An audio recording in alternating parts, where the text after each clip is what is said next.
Good evening. The UK is to fast-track working visas for EU citizens. I must stress EU citizens. But on the other hand, many EU citizens that are refused permits and permanent residence or even temporary residence could face deportation. So it's ironic that one department is planning to throw out EU citizens and another department wants them to come back in and work for us on a temporary basis. Is it going to work? Well, we'll explore that more in this episode. So what we're going to look at in this episode is fast-track temporary working visas, deportations for some EU overstayers, 1 million job vacancies, and the job vacancy situations with lorry drivers and agricultural workers, and also a free event that you can attend at the end. My name is Charles Kelly. I'm the author of 3 books, including Yes, Money Can Buy You Happiness, and I've put out now around 300 podcast episodes. I also have a course which is about how to become a smart money manager. So let's go back into this now. After continuing this saga, this crisis, staffing shortage that we've been going through today, in some parts of the country the queues have died down, but around London and the southeast there are still queues. There are still people getting upset and aggravated, and there's fights breaking out because of this fuel shortage, and that has forced the Home Office into action. First of all, they said they were going to issue visas, and then under pressure now they said they're going to fast track this process for European workers. But some EU nationals, as I said, that are here already could be deported. I'll come back to the fast track visas, but EU citizens that are refused the right to remain in the UK, I've been told they should leave the country if they do get refused, or they will be kicked out, according to one British government minister. This is the immigration minister, Kevin Foster, who told an Italian newspaper, La Repubblica, in an interview published on Saturday, that EU nationals who've been refused status to stay in the country and who remain in the country will be in the UK illegally, and that we expect people to leave the country voluntarily. If they do not, immigration officials will seek to enforce their departure. And I think this might be a little bit of a shock, because a lot of EU citizens were told, they're not going to be kicked out of the country, but this could be the case. Now, getting people out of the country is not as simple as you might think. I was reading a story recently of a plane that took off, I think somewhere to the West Indies with some illegal immigrants, only had 6 passengers on it. The cost apparently is £40,000 per passenger to deport people. And there are probably around 1 million overstayers illegally here in the UK. Now, these could be people that have crept into the country illegally across the channel, but it's invariably people that have been here previously on some sort of temporary visa which has expired, and that they're effectively overstayers. But with regards to EU citizens, the UK has actually granted something like 5 million visas for EU citizens to stay in the country, whether this be temporary residence that has to be renewed after 5 years, or permanent residence, or even British passports. And as of the end of August, there were still around 400,000 applications pending outcome, according to this minister, Kevin Foster. And he said that those with reasonable grounds for missing the deadline, this is to apply for leave to remain in the UK. Leave to remain is a confusing term. It's leave means permission, not leave. You say, you need leave to remain. They say, no, I don't want to leave, I want to remain. You say, yeah, that's what leave to remain is. But leave means permission, leave to remain in the country. And people who've got reasonable grounds could still remain in the country. But he said, we have inbuilt safeguards to protect those who have not yet applied, but who may still be eligible, which means that everybody will get the status they deserve. I'm not quite sure what he meant by that, but that's where it is. So watch out if you haven't bothered to apply. But I think certainly anecdotally, most people I know have gone through the process and applied. There might be problems with people who have language barriers, but they were making it very easy in the run-up to Brexit and after Brexit. They were making it very easy for people to apply. It was very cheap compared to, say, people from other countries outside the EU, like India or the Philippines. It was incredibly cheap to apply for long-term status here in the UK, and the process was much easier than it was for non-EU nationals, even those who've been here for many years themselves. So in a way, you've got no excuse if you haven't done it, but I realise there might be some people who it just hasn't occurred to them, or maybe they've got the wrong kind of visa, I don't know. But the country in the meantime has been struggling to fill gaps in the labour market, especially in the trucking and food sectors, and that's led to some shortage of foods on the supermarket shelves. I wouldn't say that's very serious, as some of the newspapers are reporting, but according to the Food and Drink Federation, who've said, well, there are some shortages. And yeah, if you go into a shop now, you might not see every part of your favourite food there. You might not see all your favourite fruits, and they might have run out of certain kinds of mangoes or pineapples or different kinds of fruit, or maybe you haven't got all the types of bread that you want, but it's still there. We're not, this is not like communist Russia now with empty supermarket shelves. So I wouldn't get into a panic over that. But on Saturday, the British government then said they were considering more flexible visa rules for truckers, according to the Financial Times.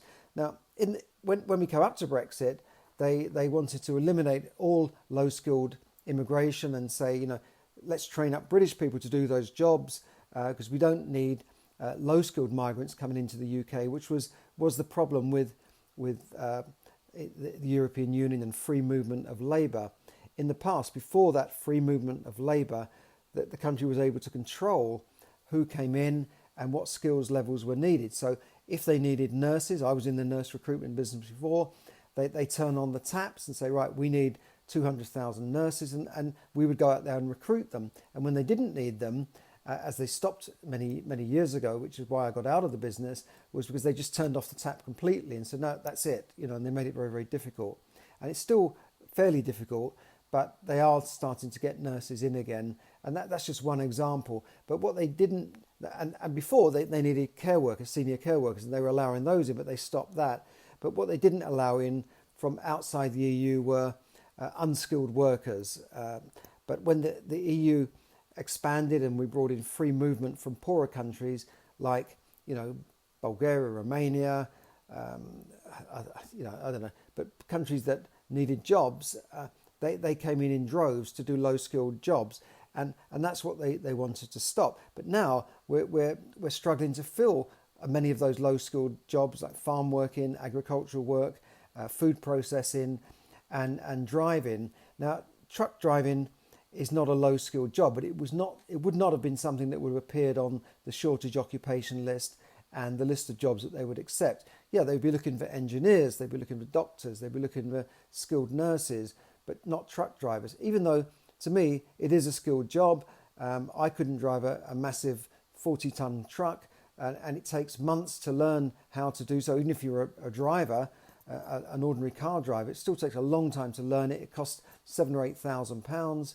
You have to go through a rigorous test. A lot of people fail the test, and it's not easy. But in terms of skilled, and in the Home Office terms, they would not have normally put that type of job on the skilled occupation list and the shortage list. So if you're watching this and you're from the Philippines or India or anywhere outside the EU, and you start asking me, can I come and drive a truck here? Well, look, I can't help you.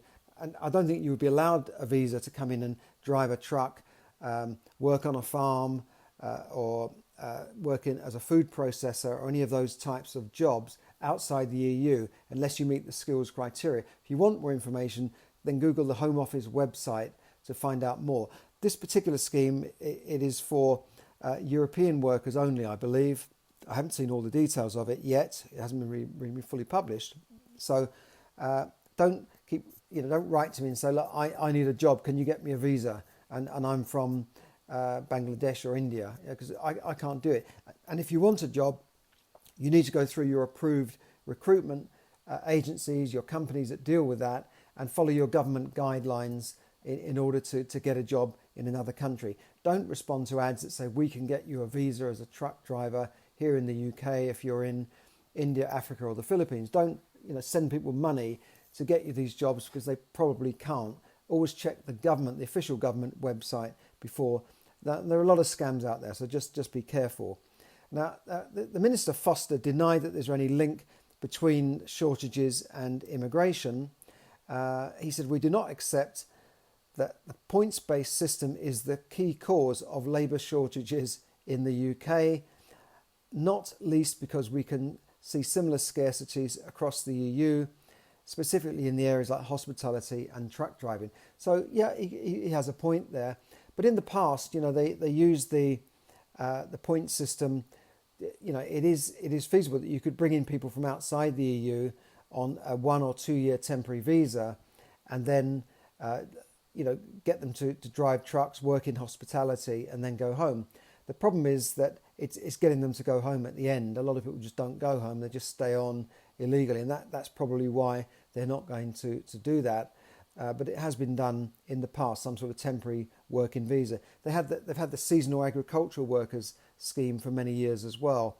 That's usually controlled by what's called gangmasters, and it's a strictly controlled type of scheme to work on farms and do the jobs that frankly British people don't seem to want to do and will not do. So yeah, you still need immigration, but it needs to be managed and controlled, and I think that's what the government is saying. Meanwhile, The Guardian reports that the Home Secretary, that would be Foster's boss in the Home Office, so you've got the Home Office, then the various departments, so the Immigration Ministry. The Home Secretary is the senior minister, Priti Patel, who herself comes from an asylum-seeking family from East Africa. And she's refusing to consider allowing asylum seekers to work following a public intervention from her cabinet colleague Dominic Raab, who said that he would be open-minded about the proposal. Well, I think Dominic Raab is probably a little bit out of order by saying that, because it's not up to him, it is up to more senior ministers such as Priti Patel. But MPs and the opposition leader on both sides, they've said that, and including refugee charities, well, of course they would say that, but they're trying to persuade the Home Office to allow, listen to this, 70,000 current benefit claimant asylum seekers to take up employment after the Justice Secretary, that's Dominic Raab, said a rule change could help to solve the UK's current labour shortage. Yeah, in theory it could, but not all of those 70,000 people that are claiming benefits, they're paid for by the taxpayer, they've got free housing benefits, they're asylum seekers, probably in the process of their claim. Very few of them will ever get sent home, by the way, and very few of the 1,000 people coming across the sea every day will get sent home. This is across the Channel from France. So, yeah, even if you gave them the right to work, would they fit into the jobs that are needed? Possibly, maybe not, or maybe they'd be happier staying in their free accommodation with a bit of benefit money coming in. I don't know. The jobs that are needed tend to be lower paid jobs, minimum wage type jobs, and a lot of people on benefits are better off on benefits than taking a minimum wage job and then having to pay their own rent out of that money that they're working for. So they're in a kind of a benefits trap, they call it. But it's true that many people on benefits are better off on benefits than going out to work, believe it or not. So in the UK, there are currently 1 million people, there's 1 million job vacancies in the UK. That's official, 1 million job vacancies. But again, don't write to me if you're in India saying, I want to take up one of those job vacancies. I can't help you. I'm not a recruitment agency. But at the same time, there are over 1 million people claiming unemployment benefit. These are not the asylum seekers. These are different people, people who are resident here claiming unemployment benefit. So you might say, why don't they take the 1 million jobs that are vacant? There are also 5 million people on universal credit benefits. This is various types of benefit, from sickness benefit to top up low incomes. And then there are another 1 million workers coming off the job retention furlough scheme, which closed at the end of September. So some of those might be made redundant and maybe available for taking up new jobs. So in theory, the country has enough people to fill all the job vacancies, right? You've got these 1 million people unemployed, you've got all these people on various benefits, but would they have the right skills? I don't think so. A lot of the jobs that are being advertised want skilled people. They want people with various kinds of experience, various kinds of level of education, degrees. Even filling those jobs for drivers would not be easy from just taking unemployed people. It's unlikely that they can drive a 40-ton truck. Many of the people unemployed are either unskilled or some of them might be skilled but don't want to work because they can't find a job that suits their particular skills. Now, that's my little talk about benefits here, and this might make you realise why people in this country do pay a lot of tax, because you've got to pay tax to people that are not able to work or row their own boat. So temporary work visas will be issued to 300 overseas fuel drivers. Now they said overseas, but I assume it means non-EU people. Immediately, the government has announced. This is a slight change because under this special scheme, foreign drivers from Europe will be allowed to work in the UK until the end of March, in addition to another 4,700 food haulage drivers will be offered work permits, working visas from October to the end of February. Now, and initially they said it would be up until Christmas only, but despite the move, the government said temporary visas were not the long-term solution and urged firms to invest in British workforce. Now, they've also extended the length of temporary visas been issued to 5,500 foreign poultry workers to head off the shortage of Christmas turkeys in the supermarkets this Christmas. Now, the temporary visas were originally expected to last until Christmas Eve, but they've now been extended by a week until the 31st of December. So you're saying, Happy New Year, goodbye, you're out, 31st of December. Good luck with getting home on New Year's Eve. But will these temporary visas be enough to attract EU workers? And the answer is probably not. I've researched this, I've listened to a lot of opinions, and it boils down to three things really. First of all, there is also a shortage of 400,000 drivers and many other workers in Europe, and that goes back to what the minister says, that Europe also has labour shortages. Secondly, UK visas are temporary, that they're not even lasting a year, and there's no guarantee of a permanent job or long-term residence at the end of it. So as one Polish employment specialist said on a TV interview the other day, why would a skilled HGV driver quit a permanent job, in Poland, Lithuania, France, Bulgaria, Germany? Why would they quit that permanent job to come and work in the UK for 3 months? In fact, she put it a bit more bluntly like that. I think she said, why would they come in to help the United Kingdom out when they've been, they've had Brexit now and they don't want us there? It was that kind of thing. So there is that kind of anti-Brexit feeling anyway. But in a way, yeah, that is right. She was right that why would someone quit a permanent job to go and work for 3 months in the UK and then be told, right, goodbye, you're not allowed to stay anymore? It just doesn't add up, does it, really? And if you're sitting there as a skilled driver, the chances are you're probably not going to be unemployed because there is such a big shortage of drivers in Europe. So that's the second thing there. And finally, according to many retiring drivers and former drivers that I've heard on interviews, on TV, on radio shows that I've read about, pay and conditions will need to vastly improve to attract British workers, let alone British workers, but overseas workers back into the lorries. What they're saying is it's long hours, it's 12, 13 hours a day, sometimes doing night shift, sleeping in the back of the cab that they have, and they've got to pay their own expenses. All these sorts of things that make it unattractive. I know you hear about big salaries being offered, 50, 70,000, but I don't know how true this is. And it's a big responsibility driving one of these trucks. They're huge vehicles. You've got to be very careful. You could get raided. You could get hijacked. There's all these things to think about. And, apparently it's a bit of a solitary life. So a lot of people are saying they would not go back into it. Now, unfortunately, haulage prices have been driven into the ground. This is, to satisfy the country's lust for ever cheaper goods, and it leaves little room for higher wages. So haulage firms are running on quite tight margins. So you might say, well, why don't they just pay them more? Well, they probably would go bankrupt if they did that. So they've got to be very careful. And then you've got the old increased red tape and government interference that have not helped. Whenever government get involved and interfere with business, it always seems to throw a spanner in the works.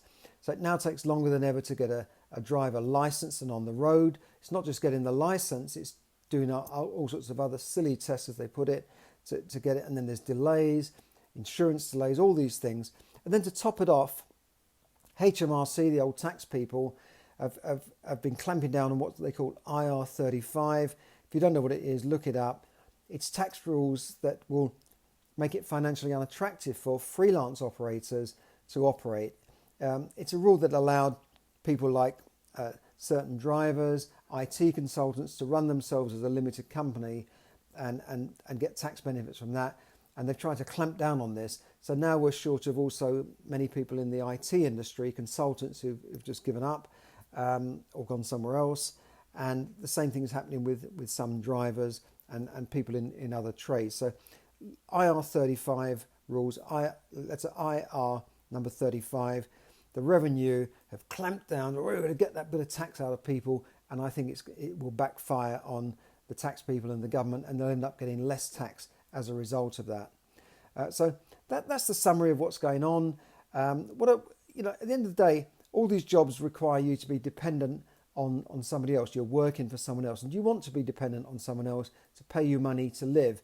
Do you want to be working for someone to have to ask them whether you can go on holiday or not, or to ask them, can you take a day off because your child is sick, or to ask them, could you have this Christmas off, or anything like that? You have to apologise for being sick. Do you really want to live that life? Well, in some cases you need a job. I'm not saying quit your job, but you need a job to give you that financial stability.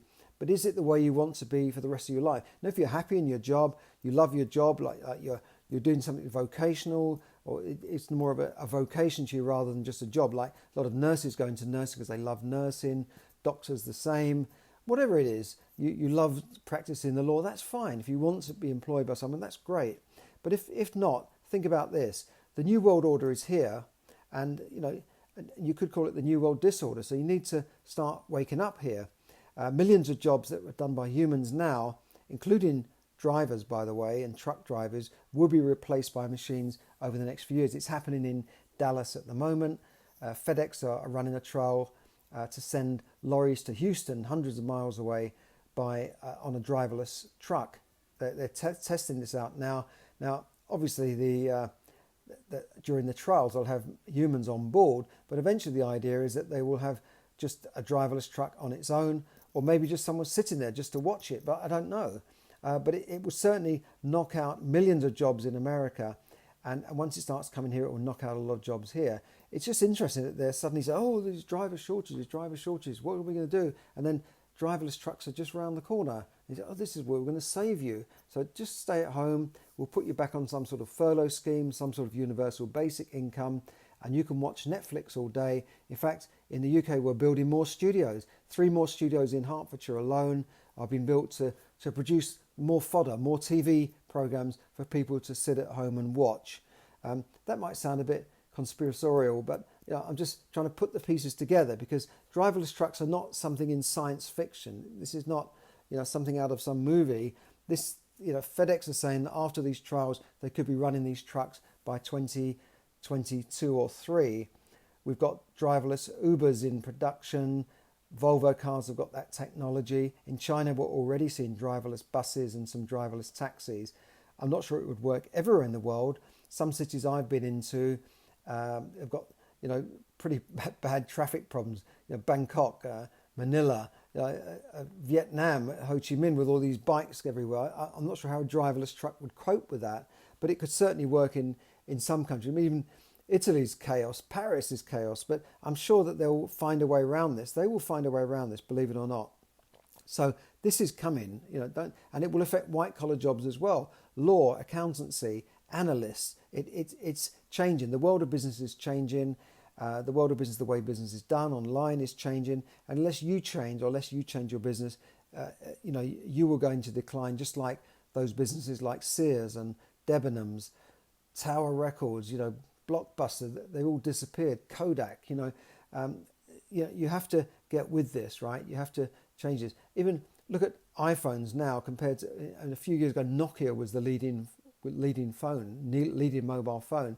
Now, hardly anybody uses them. It's iPhones, it's Samsung, it's smartphones, right?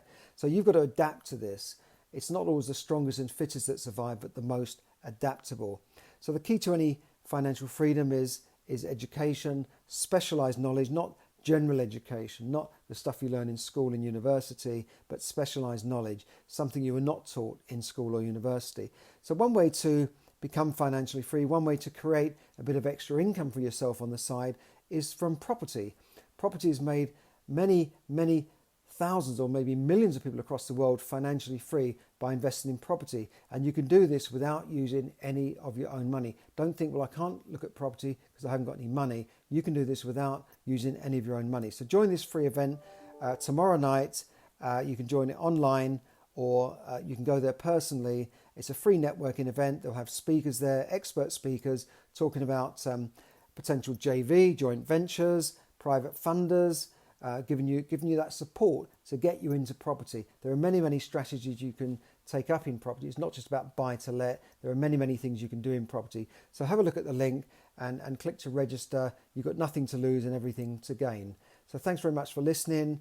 And once again, to everyone who supports me on Facebook Live, on YouTube, please don't forget to click the like button, subscribe and share this free content to get it out there. So thanks for listening once again to everyone, and I will see you again in the very near future. And thanks, hi to Ronnie again. Great to see you again. I've got Sonia. Lovely to see you. Hello there. Ovak, yes, great. Nice to see you. Yeah, I've got a comment here. It's my dream to work in London. Great. It's a great dream to have. But do look at the Home Office website in the UK. See what the skills are that are there that they want in this country. I know off the top of my head, nursing, certain types of engineers, actuaries. So you need those skills to work in a country like the UK, Australia, Canada. So if you haven't got those skills, you've got to look at either getting those skills or finding a way you can run a home business from where you are, where you don't need to go abroad to work for somebody. And it's as simple as that. And if you need a job in the UK, you need to really go to your own regulated agencies there or go through the government channels to work abroad, because I'm not a recruitment agency and I don't have a list of jobs I can give you, but you can find them online. But I would say that if you're outside of the EU, you need to be not highly skilled, but you need to have a certain level of skill before most Western countries will accept you in, because they want people who are skilled. They want people to fill the skill shortages and the gaps in their labour market. So that could be, in some countries, it could be teachers, doctors, I don't know about lawyers, there's probably too many lawyers, but certainly things like nursing is pretty universal. Medical staff, scientists, highly skilled scientists as well. And in some countries they want tradespeople as well. Some countries they want skilled electricians, maybe plumbers. I don't know. You have to look that up in each country, but don't fall for any scams from people online saying, yeah, I can get you a job in the UK, just send me money. No, that is always a warning bell. So just be very careful about the scams. So thanks for listening. Have a great evening. Have a great weekend and stay safe.